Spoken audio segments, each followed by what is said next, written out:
Rwanda ne tombera plus jamais, une histoire sacrée d'un peuple debout, forgé par la souffrance et sauvé par la volonté. Chapitre 3. Le génocide, l'heure des ténèbres. Le génocide perpétré contre les Tutsis au Rwanda, en 1994, n'est pas survenu par accident ni par explosion spontanée de violence. Il fut l'aboutissement d'un long processus de déshumanisation, de propagande et de conditionnement idéologique minutieusement orchestré par un système politique décidé à exterminer une partie de sa propre population. Cette haine ne naquit pas en 1994. Elle fut cultivée, nourrie, enseignée, répétée, inscrite dans les institutions et diffusée par les ondes. Le feu du génocide était ancien. 1994 ne fut que le moment où l'on alluma l'étincelle. Dès les années 1960, après l'indépendance, plusieurs massacres avaient déjà ciblé les Tutsis, notamment en 1959, 1963, 1973. Des milliers furent tués, d'autres poussés à l'exil, leurs biens saisis, leur citoyenneté niée. L'idéologie du pouvoir Hutu, promue notamment par le président Grégoire Kayibanda, se transforma en doctrine d'État. Les discours publics les plus haut placés diffusaient l'idée que les Tutsis étaient des ennemis de l'intérieur, des envahisseurs, une race étrangère. Cette propagande, relayée dans les écoles et les églises, préparait déjà les esprits à la terreur. Le tournant décisif survint dans les années 1990 avec la crise politique et l'invasion du Front patriotique rwandais, FPR, mouvement composé principalement de Tutsis exilés ayant fui les massacres précédents. Le gouvernement en place, au lieu de traiter cette crise comme un conflit politique, choisit d'en faire un prétexte pour réactiver la haine ethnique. La presse, en particulier Radio-Télévision Libre des Mille Collines, RTLM, se transforma en instrument de guerre psychologique. Elle traitait les Tutsis de cafards, Inyensi, appelait à les écraser et incitait quotidiennement à la peur et à la vengeance. Parallèlement, les milices furent organisées, entraînées et armées. Les Interahamwe, formés par les structures du pouvoir, notamment le parti présidentiel MRND, étaient là prêts à agir.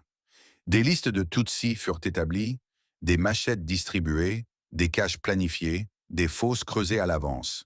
Même les institutions religieuses et médicales furent infiltrées.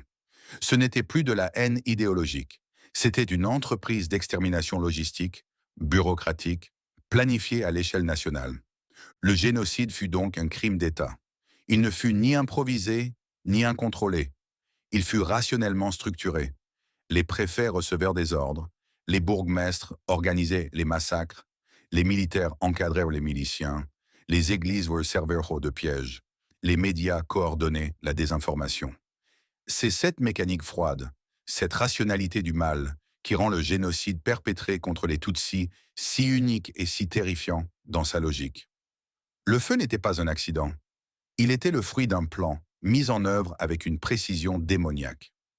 Le génocide contre les Tutsis fut perpétré aux yeux du monde, en direct, sous le regard des puissances internationales, des institutions onusiennes, des médias globaux et des représentants diplomatiques.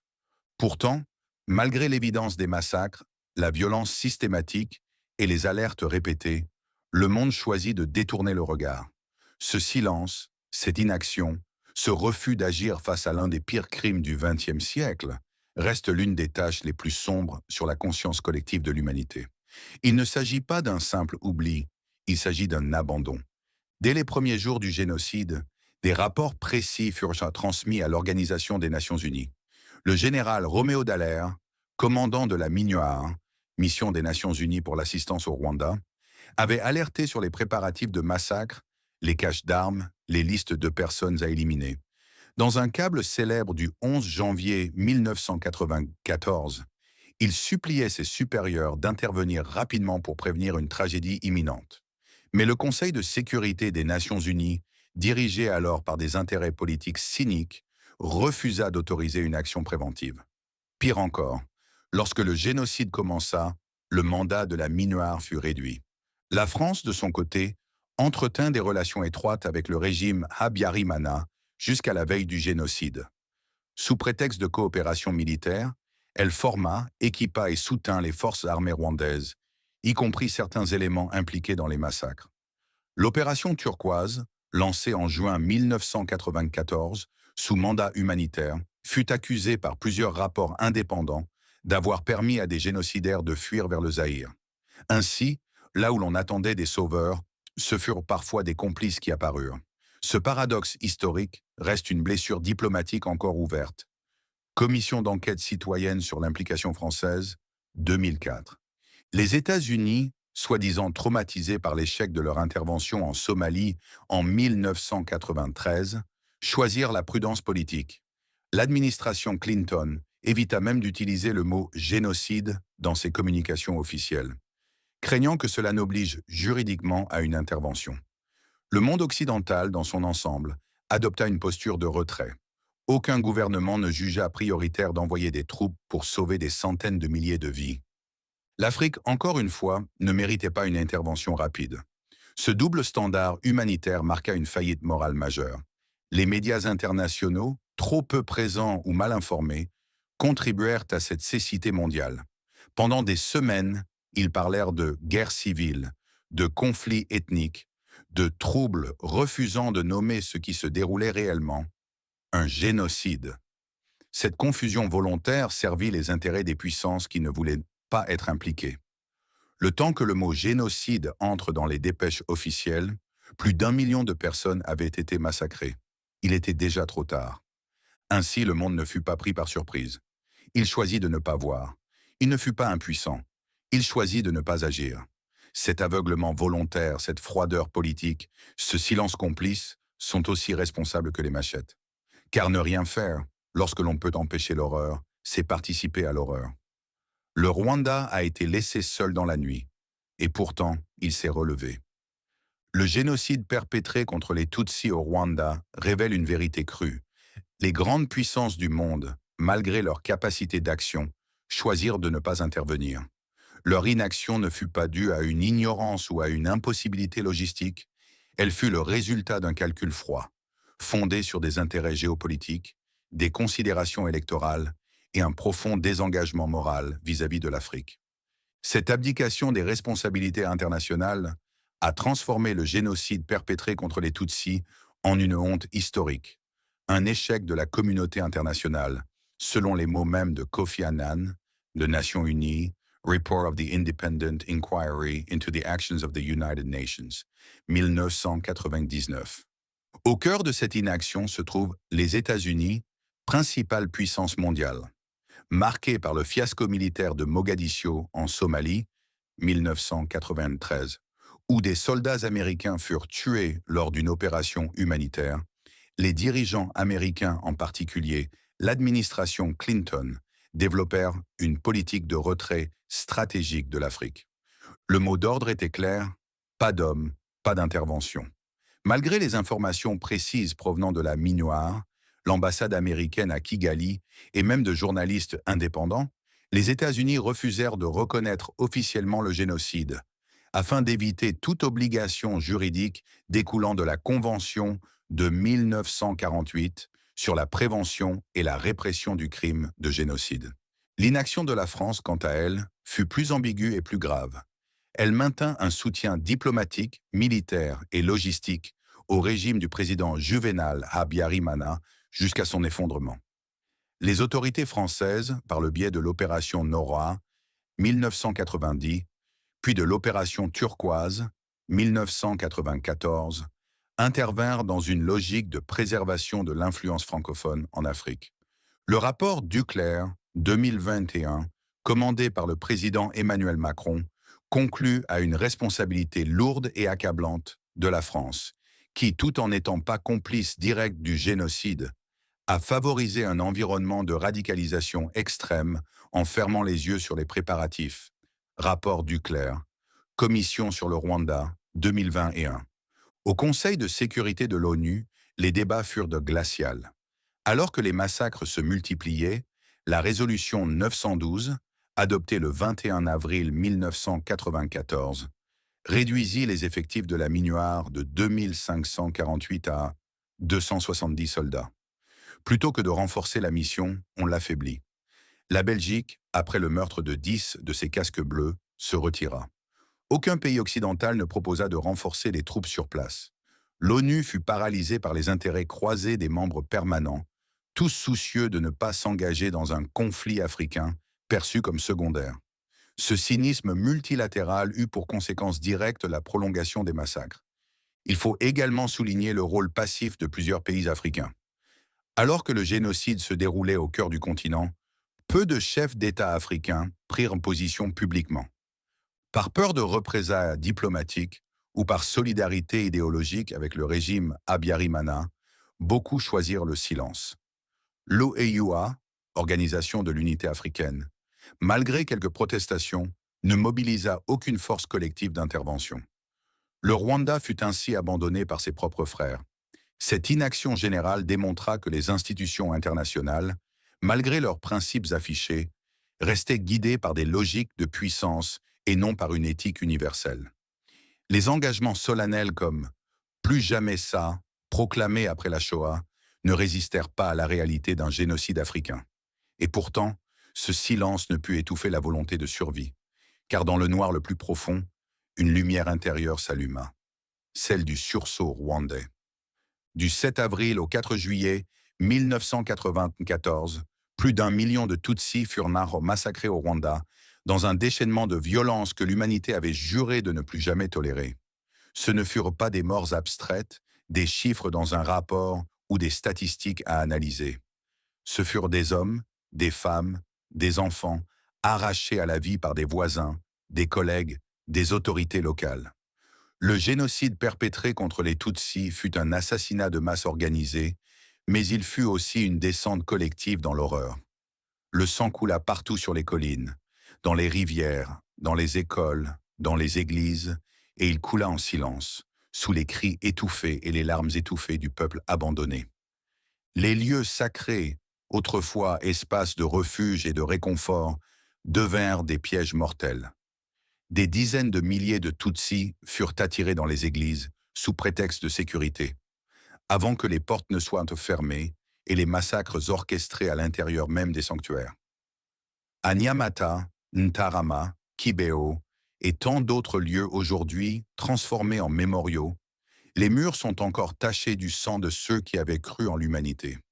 Les grenades, les machettes, les masses et les gourdins furent utilisés non par hasard, mais avec préméditation, pour tuer sans bruit, pour tuer dans l'intimité du mal.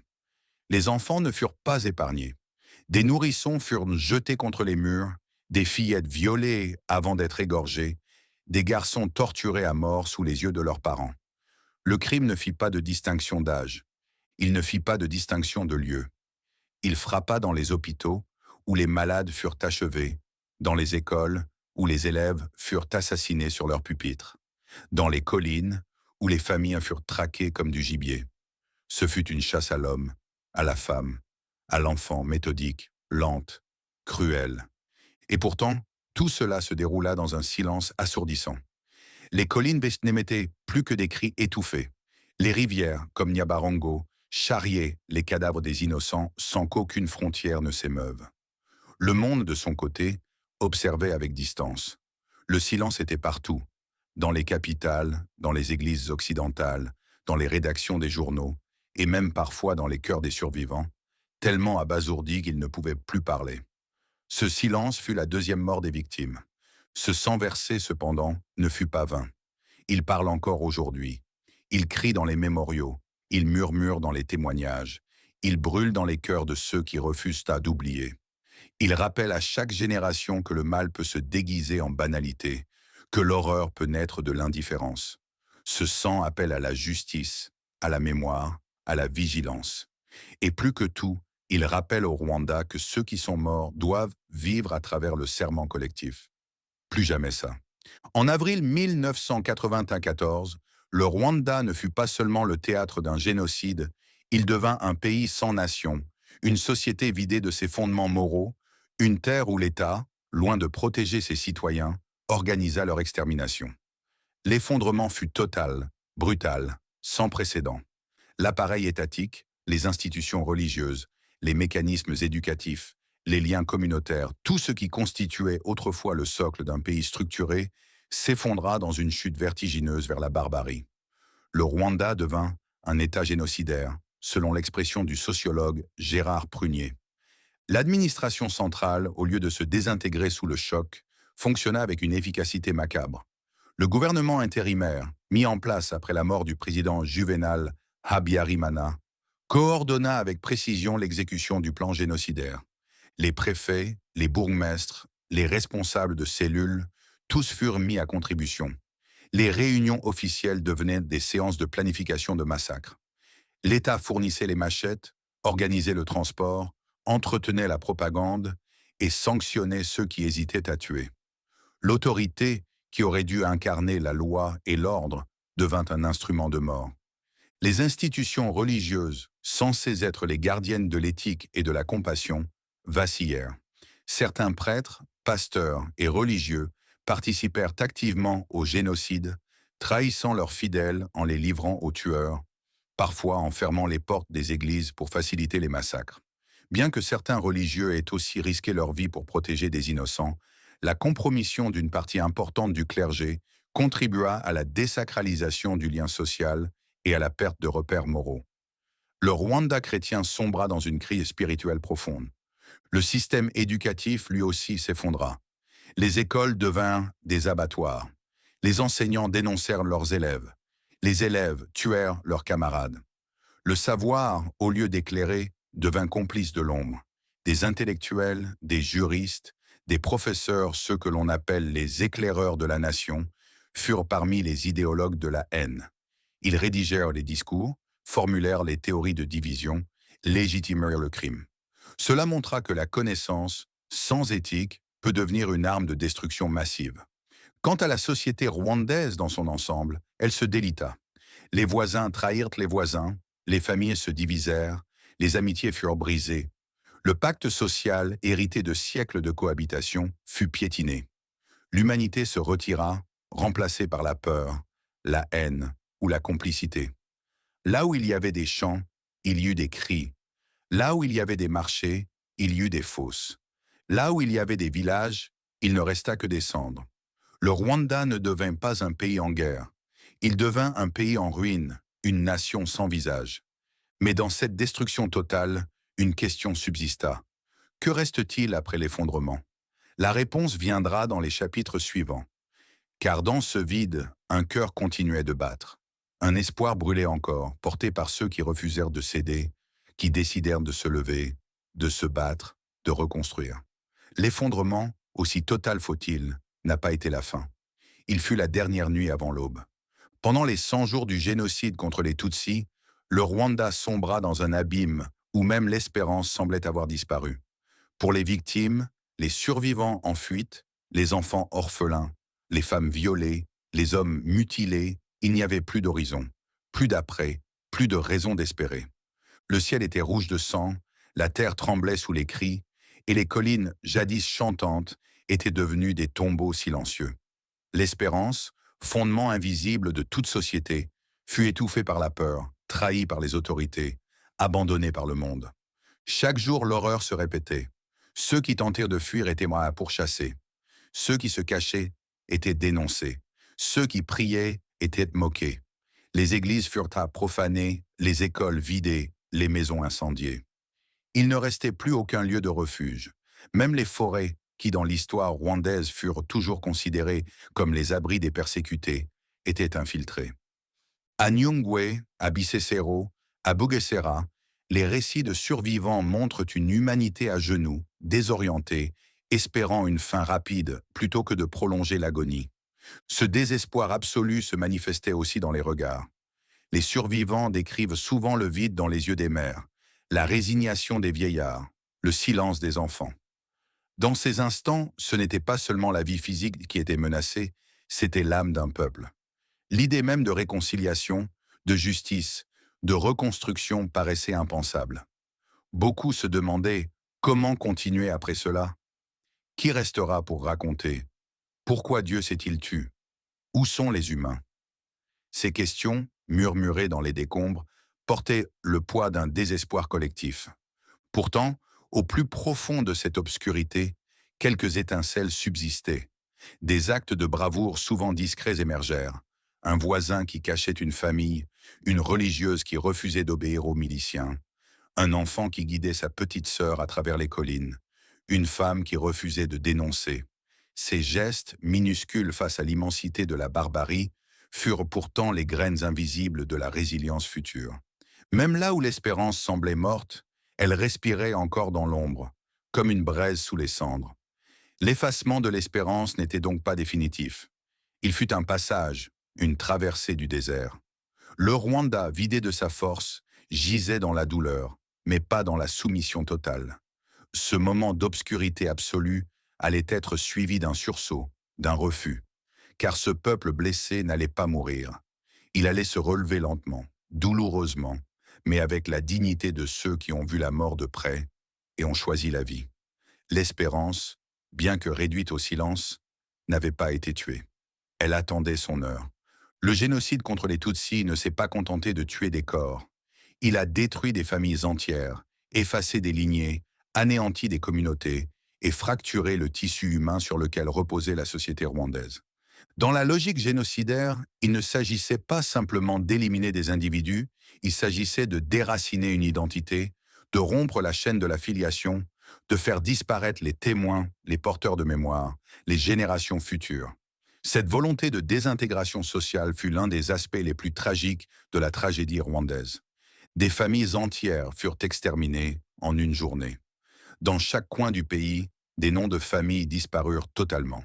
Il n'était pas rare de voir un seul enfant rescapé sur les 10 membres d'une même fratrie. Des lignées qui portèrent à l'histoire orale, les totems de clans, les récits de royauté ou de guerre, furent brisés net. Des milliers d'enfants grandirent orphelins, sans personne pour leur raconter d'où ils venaient, qui était leur père, à quoi ressemblait leur mère. Ils furent les vivants sans racines. La communauté, qui était autrefois le prolongement naturel de la famille au Rwanda, fut elle aussi mise en pièces. Les collines ne vibraient plus d'hospitalité mais d'hostilité. Les marchés autrefois, lieux de vie, devinrent des champs de traque. Les mariages mixtes devinrent des pièges mortels. Les cérémonies de deuil, de mariage ou d'initiation, qui rythmaient la vie collective, furent suspendues, remplacées par le silence ou la terreur. Le génocide transforma la proximité en menace. Ton voisin pouvait te tuer, ton oncle pouvait te dénoncer, ton enseignant pouvait te massacrer. La confiance sociale s'effondra. Les enfants furent parmi les plus durement touchés par cette dislocation. Nombre d'entre eux furent témoins de la mort de leurs parents, de leurs frères, de leurs camarades. D'autres furent laissés seuls, errant sur les routes, vivant dans les marais ou les forêts, développant des traumatismes profonds, souvent irréversibles. Certains enfants, trop jeunes pour comprendre la politique, grandirent sans identité, sans repère, parfois même élevés par les bourreaux de leur famille, sous de fausses identités, dans le déni de leur propre origine. Ces enfants furent dans les premières victimes du mensonge post-génocidaire. Les femmes, quant à elles, portèrent une double peine. Non seulement leurs familles furent massacrées, mais elles furent massivement victimes de violences sexuelles organisées. Les viols collectifs, les grossesses forcées, les mutilations génitales, les infections des maladies comme armes de guerre, furent des méthodes employées pour détruire leur corps et leur dignité. Beaucoup élevèrent seuls des enfants nés de la barbarie, dans une société traumatisée, sans ressources ni reconnaissance. Elles devinrent à la fois mères, pères, soignantes, porteuses de mémoire et piliers de reconstruction. Ainsi, le génocide ne fut pas seulement une tuerie de masse, il fut une entreprise de démolition de la société. Il a transformé les familles en souvenirs, les maisons en cendres, les collines en fosses et les vivants en blessés de l'âme. Pourtant, sur ces ruines, le Rwanda a tenté de reconstruire, lentement, à travers la justice, la vérité, la mémoire et le pardon. Car même après la dislocation, le peuple n'a pas renoncé à sa mission, redonner un visage à ce qui avait été défiguré. Et dans cette mission, les familles à briser sont devenues les fondatrices d'un nouveau Rwanda. Au Rwanda, la géographie n'est pas neutre. Chaque colline, chaque vallée, chaque sentier porte une mémoire, un récit, une blessure. Pendant le génocide contre les Tutsis, ce paysage si familier autrefois, espace de vie, de culture, de rituels et de fêtes, s'est transformé en un immense cimetière à ciel ouvert.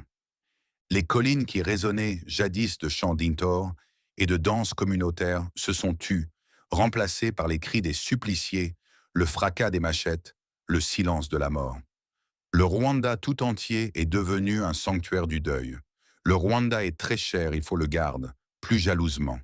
Chaque colline a son histoire. À Bicécéro, les survivants ont résisté courageusement pendant des semaines, organisant une défense rudimentaire avec des pierres face aux fusils et machettes. À Nyamata et Ntarama, des milliers de personnes ont été massacrées à l'intérieur même des églises, trahies par des promesses de refuge. À Murambi, des dizaines de milliers de personnes ont été piégées dans une école technique avant d'être systématiquement exécutées. Ces collines, aujourd'hui transformées en mémoriaux, ne sont pas seulement des lieux de souvenirs. Ce sont des pages vivantes de l'histoire nationale. Les cadavres furent abandonnés dans les marais, les puits, les fosses communes creusées à la hâte, parfois même dans les latrines. Les charniers se comptent par centaines. La terre du Rwanda, nourricière depuis toujours, fut souillée par le sang de ses propres enfants. Certains témoins rapportent que des collines entières étaient rouges, couvertes de corps. Des maisons, des écoles, des terrains de jeu devinrent des lieux d'exécution. Même les hôpitaux symboles de soins et de compassion furent utilisés comme lieux de tri, où l'on décidait qui devait vivre ou mourir. Mais la mémoire n'a pas fui ces collines. Elle s'y est enracinée. Aujourd'hui, les survivants, les familles des victimes, les citoyens rwandais y retournent chaque année pendant la période de Kwibuka, la commémoration. On y allume des bougies, on y récite les noms, on y pleure, mais on y marche aussi, tête haute, en se promettant de ne plus jamais revenir à cette obscurité. Chaque colline est devenue un professeur silencieux, un témoin du prix à payer lorsque la haine triomphe. Ces lieux sont aussi des défis. Comment vivre à côté d'un charnier? Comment construire une maison sur une terre qui fut un champ de massacre? Comment cultiver un champ où tant de sang a coulé? Le Rwanda a dû affronter ces questions avec courage. Plutôt que d'effacer ou de fuir, il a choisi de conserver, de nommer, de montrer. Ainsi, les collines sont devenues à la fois des cimetières et des lieux de renaissance. Elles rappellent ce que l'humanité peut perdre, mais aussi ce qu'elle peut reconstruire. Et dans chaque pierre, chaque croix, chaque ossement retrouvé, vit un serment national.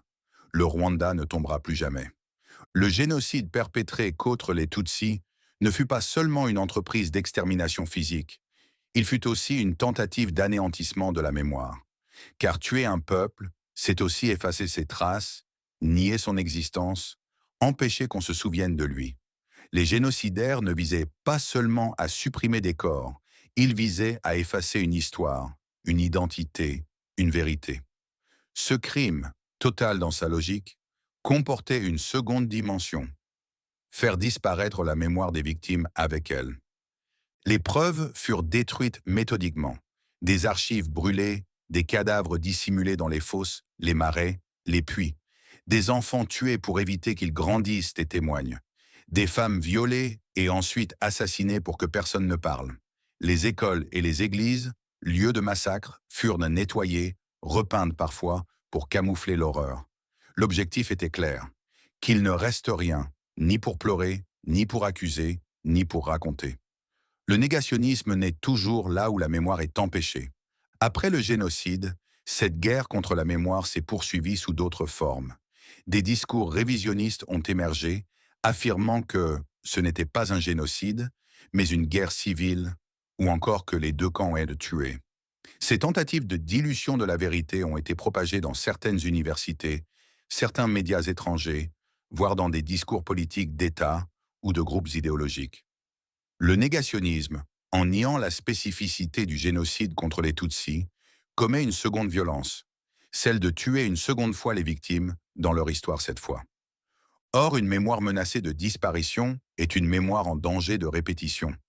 Si l'on n'enseigne pas ce qui s'est passé, si l'on ne nomme pas les choses, si l'on ne garde pas les lieux, si l'on ne recueille pas les récits, le passé ressurgit, masqué mais intact. C'est pourquoi la transmission est une urgence. Elle ne se limite pas à la construction de mémoriaux. Elle implique l'éducation, les arts, les témoignages, la recherche, le dialogue intergénérationnel. Car ce qui n'est pas transmis s'efface, et ce qui s'efface se répète. Heureusement, le Rwanda a compris ce danger. À travers la Commission nationale de lutte contre le génocide, CNLG, les écoles mémorielles, les programmes de commémoration Kwibuka, le pays a choisi la mémoire active. Une mémoire vivante, incarnée, partagée. Les noms des victimes sont gravés, les ossements sont recueillis avec respect. Les enfants apprennent l'histoire dès le primaire. Les artistes, les écrivains, les cinéastes s'en emparent. Et cette mémoire devient une force. Elle ne se réduit pas à pleurer les morts, elle sert à protéger les vivants. Car la mémoire n'est pas seulement un devoir, elle est une défense. Elle est ce rempart invisible qui empêche le retour des ténèbres. Et tant que le Rwanda gardera cette mémoire lucide, enracinée et collective, alors même si les ennemis reviennent, même si les discours de haine se reforment ailleurs, ils ne trouveront plus jamais une terre prête à les accueillir. Pendant 100 jours, le Rwanda a crié. Il a crié de douleur, d'effroi, d'incompréhension, de solitude. Mais ce cri est resté sans écho. Le peuple rwandais, abandonné par les siens, trahi par ses dirigeants, oublié par les puissances du monde, a lancé un appel que peu ont entendu et que beaucoup ont préféré ignorer. Ce silence face à l'horreur est devenu une blessure nationale, une plaie vive. Car ce n'est pas seulement le crime qui blesse, c'est l'indifférence. Ce cri, c'était celui d'une mère serrant le corps sans vie de son enfant, celui d'un père implorant pour sa famille, celui d'un jeune garçon caché sous des cadavres, respirant la peur, appelant dans le vide, celui d'une femme survivante, sa dignité brisée mais sa voix intacte, racontant l'indicible à un monde qui refusait de la croire. Ce cri, c'était aussi celui d'un peuple millénaire, tombé à genoux, hurlant vers un ciel qui ne répondait plus. Il résonnait dans les vallées, sur les collines, dans les rivières rouges de sang. Mais ce cri n'était pas que plainte, il était aussi résistance. Car même dans la souffrance, il portait un refus. Refus d'accepter l'oubli, refus de se résigner, refus de mourir sans laisser de traces. Le peuple rwandais, même brisé, ne s'est pas tu. Il a continué à crier par les témoignages des rescapés, par les larmes silencieuses des veuves, par les prières dans les mémoriaux. Ce cri est devenu une force. Il est devenu une exigence de vérité, un appel à la justice, une semence de résilience. Et ce cri ignoré aujourd'hui résonne plus fort que jamais. Il est entendu dans les écoles où l'on enseigne l'histoire du génocide, dans les mémoriaux où l'on nomme les victimes, dans les institutions internationales où l'on demande des comptes, dans les discours des survivants devenus leaders. Ce cri s'est transformé en voix, une voix ferme, lucide, irrévocable. Une voix qui dit « Nous avons été ignorés, mais nous ne serons plus jamais réduits au silence ». Ainsi, le cri du Rwanda est devenu le cri de tous les peuples que l'on voudrait effacer. Il est devenu un avertissement, une lumière, un témoin.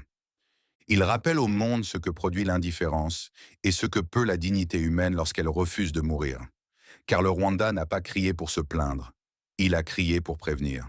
Et aujourd'hui, ce cri devenu voix dit à l'humanité tout entière « Nous avons été seuls dans la nuit, mais nous sommes debout à l'aube et nous ne tomberons plus. » Merci de nous suivre.